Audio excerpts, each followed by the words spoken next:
예레미야 33장 1절로 3절까지의 말씀 저 여러분이 함께 합독하도록 하겠습니다. 예레미야가 아직 시위대 뜰에 갇혀 있을 때에 여호와의 말씀이 그에게 두 번째로 임하니라. 이르시되 이를 행하시는 여호와, 그것을 만들며 성취하시는 여호와, 그의 이름을 여호와라 하는 이가 이와 같이 이르시도다. 너는 내게 부르짖으라. 내가 내게 응답하겠고 내가 알지 못하는 크고 은밀한 일을 내게 보이리라. 아멘. 기도하는 자에게 보이시는 일이라는 제목으로 말씀의 은혜를 나누겠습니다. 오늘도 하나님을 예배하는 사랑하는 성도님들을 환영하고 축복합니다. 오늘도 우리가 드리는 예배가 하나님께 기쁨이요 또 우리 안에 기쁨 되기를 간절히 소망합니다.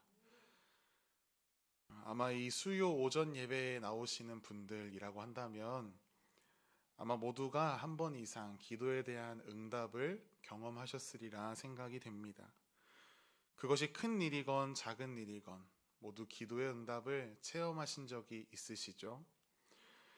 그렇다면 나는 기도했을 때 하나님께서 기도하는 대로 응답해 주셨다라고 하시는 분들은 마음속으로 한번 손을 들어보세요. 반대로 기도하는 것과 반대로 하나님이 노라고 응답하신 적이 있다라는 분들도 한번 손을 들어보시고, 또 마지막으로 나는 완전히 생뚱맞은, 이건 나의 응답이 아닌 것 같은데 왜 나에게 주셨을까 하는 응답을 경험하신 적이 있으신 분들도 마음으로 한번 손을 들어보시길 바랍니다. 오늘은 기도에 관하여서 말씀을 함께 나누고, 함께 기도가 무엇인가, 또 어떻게 기도해야 하는가 우리가 함께 생각해보는 시간을 가지려고 합니다. 오늘 본문은 예레미야입니다. 예레미야에게 어떤 별명이 있었는지 아시나요? 네, 맞습니다. 눈물의 선지자 예레미야. 이 별명이 생긴 데에는 이유가 있습니다. 다 별명에는 이유가 있습니다. 그렇죠? 먼저 예레미야는 아주 어려운 시대 가운데 하나님의 말씀을 선포해야 하는 미션을 전달받았습니다. 특히 이들이 예레미야가 선포해야 하는 그 언약, 그 예언의 대상은 지도자들이었습니다. 종교 지도자들, 또한 백성들. 아주 어려운 하나님의 말씀을 전했어야 했습니다. 예레미야는 어린 나이에 하나님의 강권적인 부르심을 받습니다. 뿐만 아니라 그는 아나돗 사람이라고 성경은 소개하고 있는데요. 아나돗은 당대의 유배지입니다. 유배당한 자들이 가서 사는 곳. 그가 유배지에 살았다는 것, 그것은 예레미야의 가문이 정적들에 의해 몰락해버린 그런 보잘것없는 가문이었다. 그런 상황에 처해 있다라는 것을 우리로 알게 합니다. 그 상황 가운데 하나님께서 예레미야를 강하게 부르십니다. 처음에는 예레미야의 강권적인 부르심 앞에 제가 어리고 말을 잘 못하니까 시대적 부름을 감당하기 어려울 것 같습니다 라고 거절합니다. 그런데 하나님은 포기하지 않으시죠. 계속해서 강력하게 예레미야를 부르십니다. 결국 당해내지 못한 예레미야는 눈물로 제가 주의 언약의 말씀, 예언의 말씀을 선포하는 선지자의 길을 가겠습니다 라고 순종하며 나아갑니다. 오늘 본문을 보시면 본문이 굉장히 암울한 분위기로 되어 있음을 우리가 알 수 있습니다. 예레미야가 본문 앞장에서도 시위대의 뜰에 갇혀 있었는데 아직도 뜰에 갇혀 있습니다. 오늘 본문 앞장인 예레미야 32장을 보시면 예레미야가 왜 갇히게 되었는가에 대해서 설명하고 있습니다. 32장, 성경 있으신 분들 32장을 한번 펴보시면 1절 말씀에 당시 유다의 왕은 시드기야입니다. 그리고 그 유다를 삼키려고 기회를 엿보는 바벨론의 왕이 있는데 느부갓네살 왕입니다. 어느 날 예레미야가 이렇게 예언합니다. 예레미야 32장 3절에서 5절 말씀 우리가 함께 읽겠습니다. 시작. 이는 그가 예언하기를 여호와의 말씀에 보라, 내가 이 성을 바벨론 왕의 손에 넘기리니 그가 차지할 것이며 유다 왕 시드기야는 갈대아인의 손에서 벗어나지 못하고 반드시 바벨론 왕의 손에 넘겨진 바 되리니 입이 입을 대하여 말하고 눈이 서로 볼 것이며 그가 시드기야를 바벨론으로 끌어가리니. 다음이요. 시드기야는 내가 돌볼 때까지 거기에 있으리라. 여호와께서 이와 같이 말씀하시니라. 너희가 갈대아인과 싸울지라도 승리하지 못하리라 하셨다 하였더니 유다 왕 시드기야가 이르되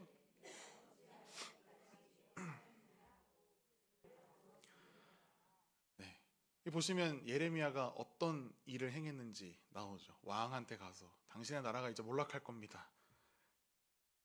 갇힐만 한가요? 안 갇힐만 한가요? 갇힐만 하죠. 맞아도 싸는 짓을 했어요. 죽이지 않고 이 정도로만 처리한 것을 보면 시드기야 왕도 굉장히 좋은 인품을 가지지 않았을까라는 생각을 저는 하게 됩니다. 자신의 조국 유다를 향해 멸망을 예언했습니다. 심지어 왕이 끌려가게 될 것이다 라고 하는 매콤한 예언을 왕 앞에 가서 선포합니다. 예레미야의 이러한 행동은 자신의 목숨을 내놓았다라고 이야기할 수 있는 행동입니다. 그럼에도 불구하고 예레미야가 이 예언을 할 수밖에 없었던 이유가 있지요. 왜 그렇습니까? 이 예언을 하나님께서 맡기셨기 때문입니다. 여하튼 이러한 사건으로 인해서 예레미야가 시위대 뜰에 갇히게 되었습니다. 그런데 이어지는 말씀을 살펴보면 예레미야가 굉장히 뜬금없는 일을 행하고 있는데요. 예레미야의 친척 중에 하나멜이라는 사람이 어느 날 예레미야에게 와가지고 자기 고향 땅을 돈 주고 살 것을 제안합니다. 고향 아나돗의 땅을 값 주고 사라라고 권하는데 이 예레미야가 그 땅을 삽니다. 여러분이라면은 이 나라가 곧 망할 것입니다. 땅을 사세요. 사시겠나요? 안 사죠, 안 사죠. 정신 나간 짓이라고 생각합니다. 그런데 예레미야는 그 땅을 값을 주고 삽니다. 그 이유가 무엇인가요? 그 이유는 하나님께서 예레미야에게 그 땅을 사라 명령하셨습니다. 우리 이어지는 말씀 우리 계속 볼 텐데요. 32장 37절로 41절까지의 말씀 좀 기니까 우리 한 절씩 교독해 볼게요. 보라, 내가 노여움과 분함과 큰 분노로 그들을 쫓아 보내었던 모든 지방에서 그들을 모아들여 이곳으로 돌아오게 하며 안전히 살게 할 것이라. 내가 그들에게 한 마음과 한 길을 주어 자기들과 자기 후손의 복을 위하여 항상 나를 경외하게 하고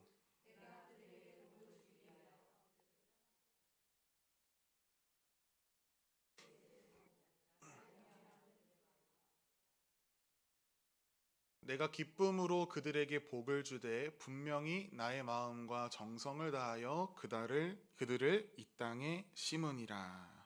아멘. 또 이 이후의 말씀을 보면요. 내가 너희를 벌한다 했을 때 정말 벌했지? 내가 너희에게 지금 복 준다고 말하지 정말 복을 받게 될 것이다 라는 이야기를 하나님께서 말씀하십니다. 이 말씀은 앞으로 망할 조국 유다가 다시 회복될 것이다 라는 이야기까지 하나님께서 해주고 계십니다. 예레미야는 아직 갇혀 있습니다. 그리고 자신의 조국은 하나님의 예언대로 멸망할 것이 확실합니다. 그럼에도 불구하고 예레미야가 왜 밭을 샀는지 알 수 있습니다. 하나님의 언약 때문입니다. 이 땅을 반드시 회복시키셔서 다시 이스라엘이 되찾게 하시겠다라고 하시는 하나님의 언약의 말씀, 그 회복의 말씀이 약속되어 있기 때문입니다.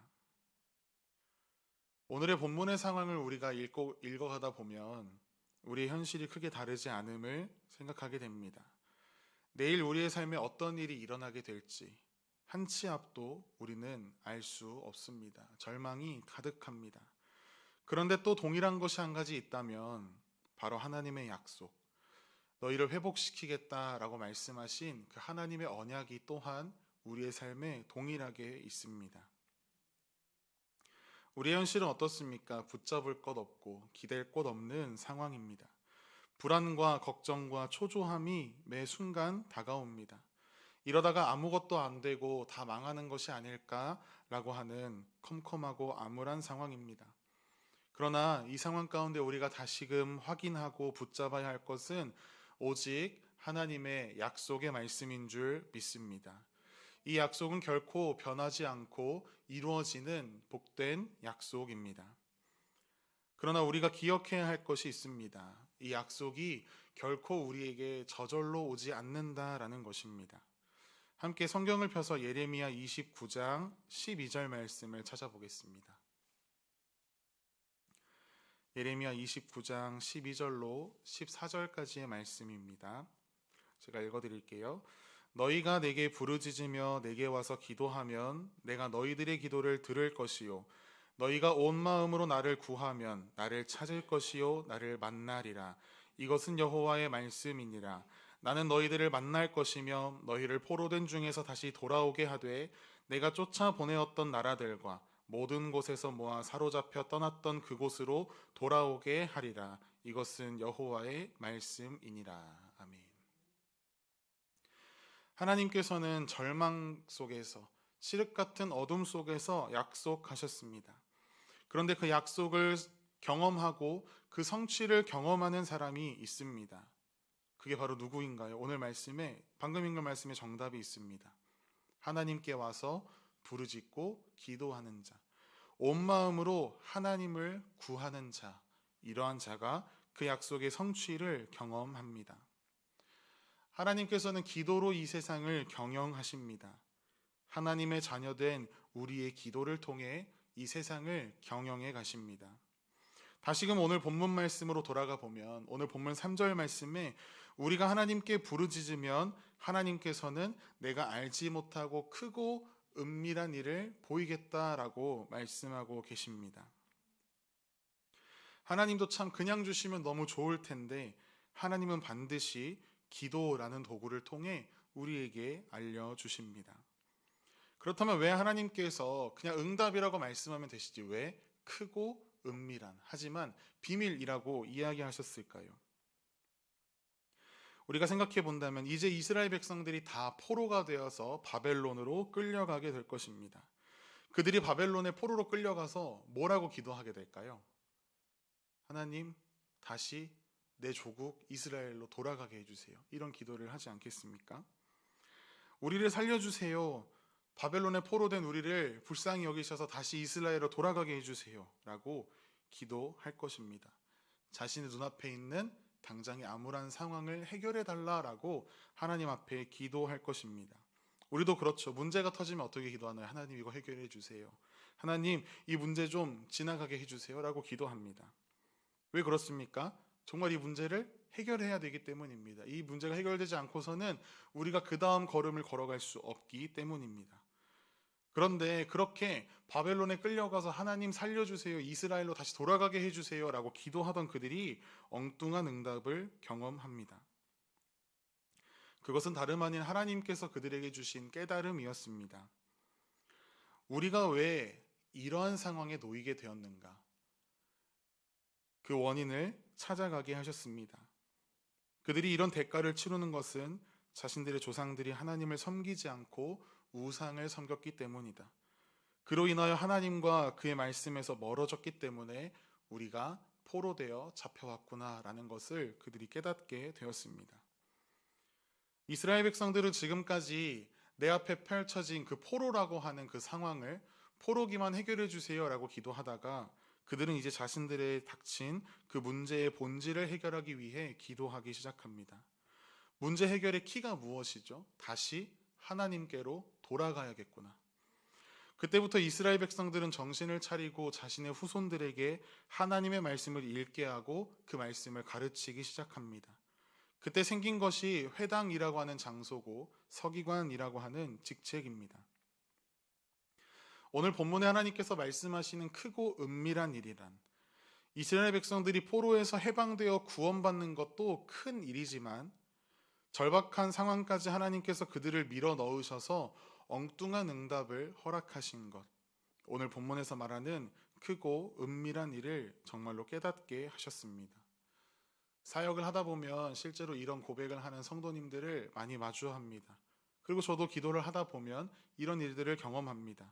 어떤 문제를 위해 기도하고 있었는데 문제의 본질을 하나님께서 깨닫게 하셨고 하나님의 뜻이 다른 것에 있었다라는 것을 깨달았습니다 라는 고백입니다. 제가 일전에 사무엘상에 등장하는 한나의 이야기를 함께 말씀으로 나눈 적이 있습니다. 사무엘상의 내용이 어떻게 시작하죠? 아들이 없어서 무시당하는 한 여인의 이야기로 시작합니다. 그 여인이 기도하는 자리에 가서 기도합니다. 제사장이 볼 때 술 취한 사람인가? 미친 사람인가? 헷갈릴 정도로 간절하게 기도합니다. 그 기도의 제목은 하나님 나에게 아들을 주세요 라고 하는 기도의 제목이었습니다. 그런데 한나가 그렇게 기도하던 중에 하나님의 크고 은밀한 일을 깨닫게 됩니다. 엉뚱한 응답이 한나에게 도착하였습니다. 자신이 아들을 달라고 통곡하며 기도하는 그 가운데 그 한나의 마음이 어두운 사사시대를 보내고 나서 하나님의 말씀을 이제 바르게 전할 사람이 없구나라고 하며 애통하시는 하나님의 마음과 일치하게 되었습니다. 말씀이 끊어진 컴컴한 세대 가운데 하나님의 말씀을 올바르게 전할 말씀의 사람 한 명이 없어서 슬퍼하고 계시는 그 하나님의 마음과 아들이 없어 통곡하는 한나 자신의 마음이 직면하였습니다. 그 뒤에 한나의 기도가 바뀝니다. 아들 주세요라는 기도의 제목으로 나아갔던 그 한나의 기도가 아들을 주시면 그 아들을 하나님께 드리겠습니다라는 기도로 바뀌었습니다. 시대 속에 하나님의 말씀을 밝히 전하는 자로 하나님 사용하옵소서, 내가 그 아들을 내어드리겠습니다라는 비밀한 일에 대한 응답을 경험합니다. 그 위대한 기도가 사무엘을 하나님 나라의 역사 속에 등장시키게 했습니다. 한나도 하나님 앞에 부르짖다가 하나님의 크고 은밀한 일을 발견했습니다. 이스라엘 백성들은 이 비밀을 바벨론 포로기 속에서 깨달았습니다. 이 과정을 하나님께서 무엇을 통해 이루어 가시느냐? 기도를 통해 이루어 가신다라는 것입니다. 기도가 무엇인가요? 우리가 기도하는 이유는 무엇입니까? 기도는 하나님을 하나님으로 인정하는 가장 확실한 태도입니다. 우리가 하나님의 전능하심을 믿고 능치 못하실 일이 없으시다라는 것을 우리가 믿기 때문에 우리가 하나님 앞에 기도합니다. 반대로 기도하지 않는 이유는 무엇이겠습니까? 하나님께서 출애굽하는 이스라엘 백성들에게 그 이스라엘 백성들이 어느 날 만나가 물리는 거예요. 그래서 고기 먹고 싶습니다라고 이야기합니다. 그랬더니 하나님께서 그래 너희 배부르게 먹여줄게 라고 말씀하시는데요. 그때 하나님의 말씀에 모세가 어떻게 대답하죠? 계산기를 두들깁니다. 하나님, 사람이 이만큼인데 대체 어떻게 치킨을 먹이겠다는 말씀이세요? 이렇게 이야기하는 거죠. 그랬더니 하나님께서 말씀하십니다. 여호와의 손이 짧으냐? 이제 내 말이 내게 응하는 것을 보게 되리라. 하나님께서 말씀하신 대로 이스라엘 백성들이 정말 생각나지 않을 때까지 고기를 먹게 되었습니다.